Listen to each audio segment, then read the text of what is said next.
જ અવસર આવતીકાલથી 7 દિવસ સુધી રવાણિયા ગામે ચાલવાનો છે। તારીખ 15 થી 21 સાંજે 7 થી 10 દરરોજ સાંજે જમવાનું છે। એકાદ દિવસ સમય મળે તો પધારજો। ત્યાર પછી 21 તારીખે કથા ત્યાં પૂરી થશે। 19 ફેબ્રુઆરી સુધી ચીખલી પાસે ચીમલા ગામ છે, ત્યાં મારી કથા છે। ત્યાં પૂરી થશે એટલે 19 માર્ચ થી 25 માર્ચ સુધી વાસદા પાસે ધાકમાળ ગામ છે, ત્યાં કથા છે। અને ત્યાં પતે પછી 27 માર્ચ થી 2 એપ્રિલ સુધી અહીંયા તમારી બાજુમાં સાદડવેરા હું પાછો આવવાનો છું, ત્યાં મારી કથા છે। અને એના આયોજક અમારે બાલુભાઈ ને આખું સાદડવેરા ગામ છે।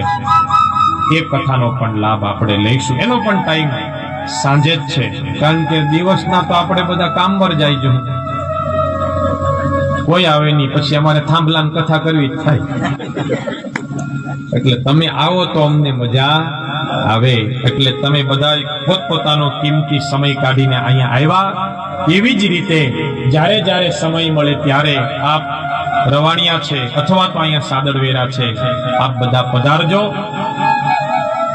માં ભગવતીની, સાંઈ બાબાની, સદગુરુની કૃપા આપણે આ બધા ઉપર બની રહે એ ભાવ શ્રદ્ધાની આશીર્વાદ સાથે 13 તારીખથી 19 ફેબ્રુઆરી સુધી ચીખલી પાસે ચીમલા ગામ છે, ત્યાં મારી કથા છે।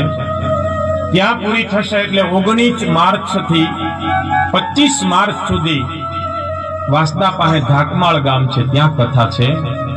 અને ત્યાં પતે પછી 27 માર્ચ થી 2 એપ્રિલ સુધી અહીંયા તમારી બાજુમાં સાદડવેરા હું પાછો આવવાનો છું, ત્યાં મારી કથા છે।